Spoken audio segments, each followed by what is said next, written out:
بسم اللہ الرحمن الرحیم۔ السلام علیکم ناظرین۔ ایک نیک شخص کے گھر کی دیوار اچانک گر گئی۔ اسے بڑی پریشانی لاحق ہوئی اور وہ اسے دوبارہ بنوانے کے لیے کسی مزدور کی تلاش میں گھر سے نکلا اور چوراہے پر جا پہنچا۔ وہاں اس نے مختلف مزدوروں کو دیکھا جو کام کے انتظار میں بیٹھے تھے۔ ان میں ایک نوجوان بھی تھا جو سب سے الگ تھلگ کھڑا تھا۔ اس کے ایک ہاتھ میں تھیلا اور دوسرے ہاتھ میں تیشہ تھا۔ اس شخص کا کہنا ہے کہ میں نے اس نوجوان سے پوچھا، کیا تم مزدوری کرو گے؟ نوجوان نے جواب دیا، ہاں۔ میں نے کہا، گارے کا کام کرنا ہوگا۔ نوجوان کہنے لگا، ٹھیک ہے، لیکن میری 3 شرطیں ہیں۔ اگر تمہیں منظور ہوں تو میں کام کرنے کے لیے تیار ہوں۔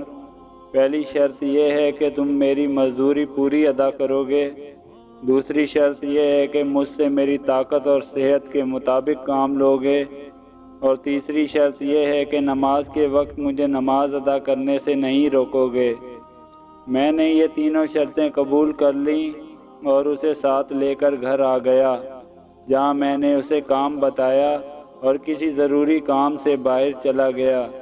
جب میں شام کے وقت واپس آیا تو دیکھا کہ اس نے عام مزدوروں سے دگنا کام کیا تھا۔ میں نے بخوشی اس کی اجرت ادا کی اور وہ چلا گیا۔ دوسرے دن میں اس نوجوان کی تلاش میں دوبارہ اس چوراہے پر گیا، لیکن وہ مجھے نظر نہیں آیا۔ میں نے دوسرے مزدوروں سے اس کے بارے میں دریافت کیا تو اس نے بتایا کہ وہ ہفتے میں صرف 1 دن مزدوری کرتا ہے۔ یہ سن کر میں سمجھ گیا کہ وہ عام مزدور نہیں بلکہ کوئی بڑا آدمی ہے۔ میں نے ان سے اس کا پتہ معلوم کیا اور اس جگہ پہنچا تو دیکھا کہ وہ نوجوان زمین پر لیٹا ہوا تھا اور اسے سخت بخار تھا۔ میں نے اس سے کہا، میرے بھائی، تو یہاں اجنبی ہے، تنہا ہے اور پھر بیمار بھی ہے۔ اگر پسند کرو تو میرے ساتھ میرے گھر چلو اور مجھے اپنی خدمت کا موقع دو۔ اس نے انکار کر دیا، لیکن میرے مسلسل اصرار پر مان گیا، لیکن ایک شرط رکھی کہ وہ مجھ سے کھانے کی کوئی شے نہیں لے گا۔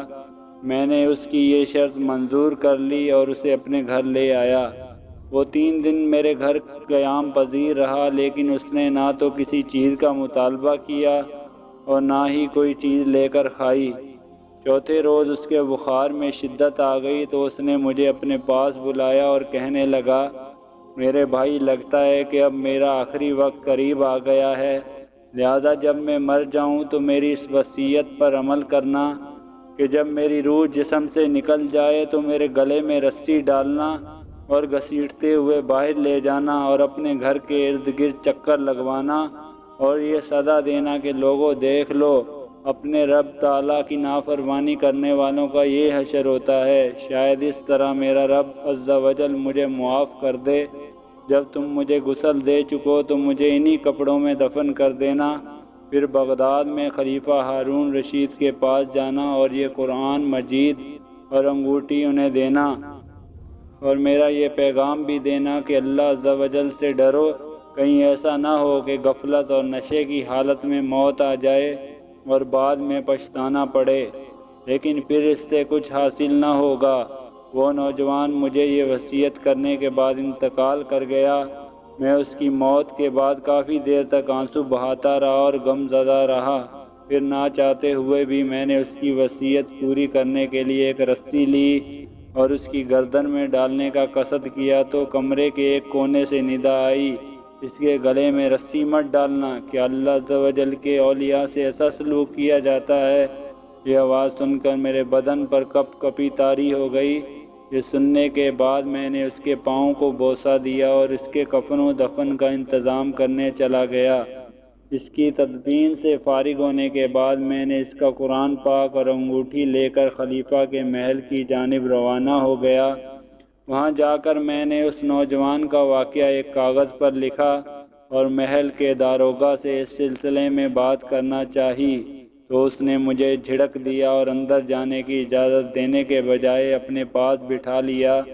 آخرکار خلیفہ نے مجھے اپنے دربار میں طلب کیا اور کہنے لگا، کیا میں اتنا ظالم ہوں کہ مجھ سے براہ راست بات کرنے کی بجائے رکے کا سہارا لیا؟ میں نے عرض کی اللہ تعالیٰ آپ کا اقبال بلند کرے، میں کسی ظلم کی فریاد لے کر نہیں آیا بلکہ ایک پیغام لے کر حاضر ہوا ہوں۔ خلیفہ نے اس پیغام کے بارے میں دریافت کیا تو میں نے وہ قرآن مجید اور انگوٹھی نکال کر اس کے سامنے رکھ دی۔ خلیفہ نے ان چیزوں کو دیکھتے ہی کہا، یہ چیزیں تجھے کس نے دی ہیں؟ میں نے عرض کی، ایک گارا بنانے والے مزدور نے۔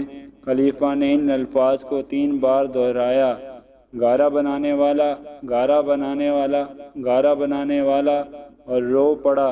کافی دیر رونے کے بعد مجھ سے پوچھا، وہ گارا بنانے والا اب کہاں ہے؟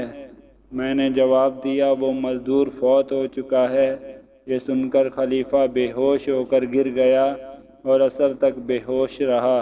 میں اس دوران حیران و پریشان وہیں موجود رہا۔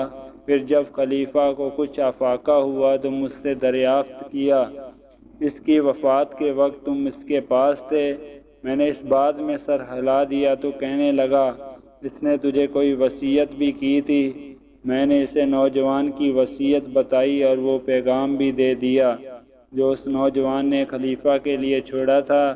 جب خلیفہ نے یہ ساری باتیں سنی تو مزید غمگین ہو گیا اور اپنے سر سے عمامہ اتار دیا، اپنے کپڑے چاک کر ڈالے اور کہنے لگا، اے مجھے نصیحت کرنے والے، اے میرے زاہد و پارسا، اے میرے شفیق، اس طرح کے بہت سے القابات خلیفہ کیوں ہے؟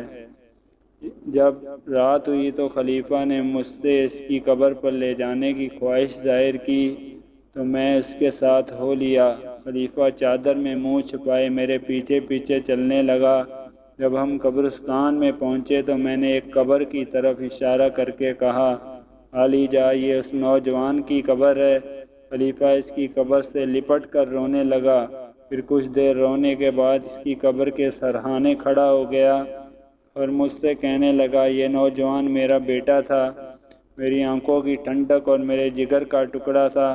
ایک دن یہ رقص و سرور کی محفل میں گم تھا کہ مکتب میں کسی بچے نے یہ آیت کریمہ تلاوت کی، ترجمہ کنز الایمان، کیا ایمان والوں کو ابھی وہ وقت نہ آیا کہ ان کے دل جھک جائیں اللہ کی یاد کے لیے؟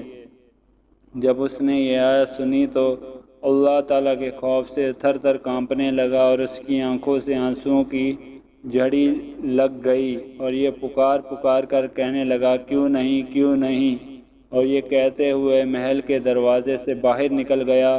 اس دن سے ہمیں اس کے بارے میں کوئی خبر نہ ملی، یہاں تک کہ آج تم نے اس کی وفات کی خبر دی۔ حکایات الصالحین۔